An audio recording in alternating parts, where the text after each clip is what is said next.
नाशिकमध्ये डासांची उत्पत्तीची स्थळं आढळली तर दंडात्मक कारवाई केली जाते। दरम्यान काल नाशिक महानगरपालिकेच्या छतावरच डासांचं उत्पत्ती स्थळ असल्याचं एबीपी माझानं समोर आणलेलं होतं आणि माझाच्या बातमीच्या नंतर अखेर पालिका प्रशासन आता चांगलंच खडबडून जागं झालेलं आहे। आज महानगरपालिकेच्या छतावरील उत्पत्ती स्थळाची स्वच्छता सुद्धा करण्यात आली आहे। दरम्यान आता पालिका प्रशासनावरती सुद्धा दंडात्मक कारवाई केली जाणार आहे का याकडे सुद्धा सगळ्यांचं लक्ष लागलेलं आहे। दरम्यान या सगळ्याचा आढावा घेतलेला आहे आमचे प्रतिनिधी शुभम बोडके यांनी। नाशिक महानगरपालिकेच्या कार्यालयाच्या छतावर काल जे पाणी साचलं होतं त्याची बातमी एबीपी माझाने केली होती। आपण या ठिकाणी जर आता बघू शकतो हे पाणी आहे ते हटवण्याचं काम या ठिकाणी आता पालिकेचे जे आहे ते कर्मचारी करत आहे।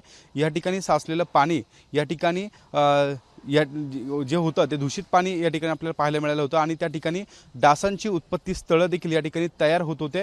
मात्र नाशिक महानगरपालिकेने एबीपी माझाच्या बातमीनंतर आता या ठिकाणी ही स्वच्छता मोहीम हाती घेतल्याचं आपल्याला पाहायला मिळत आहे आणि नाशिक महानगरपालिकेच्या माध्यमातून नाशिक शहरभर जी तपासणी केली जाते त्याच अनुषंगाने ही देखील मोहीम या ठिकाणी केली जाते। आपण या ठिकाणी दृश्यांमध्ये जर बघतोय तर महानगरपालिकेचे जे कर्मचारी आहेत ते या ठिकाणी स्वच्छता करताना आपल्याला पाहायला मिळत आहे आणि काल नाशिक महानगरपालिकेच्या छतावर जे पाणी साचलं होतं त्याची बातमी जी आहे ती एबीपी माझाने केली होती आणि त्यानंतर या बातमीनंतर नाशिक महानगरपालिकेच्या आरोग्य विभागानं हे जे उत्पत्ती स्थळ आहे ते नष्ट करण्यासाठी या ठिकाणी जे आहे ते उपाययोजना सुरू केल्याचं आपल्याला पाहायला मिळत आहे। एकंदरीतच आता नाशिक महानगरपालिकेच्या माध्यमातून हे उत्पत्ती स्थळ नष्ट केली असले तरी देखील इतरांवर ज्याप्रमाणे कारवाई केली जाते दंडात्मक कारवाई केली जाते ही कारवाई आता होणार का असा देखील प्रश्न आता जो आता आहे तो अनुत्तरित आहे। त्यामुळे येणाऱ्या काळामध्ये आता नाशिक महानगरपालिकेच्या माध्यमातून पालिकेलाच दंड जो आहे तो ठोठावला जाणार का हे देखील आता बघणं महत्त्वाचं असणार आहे।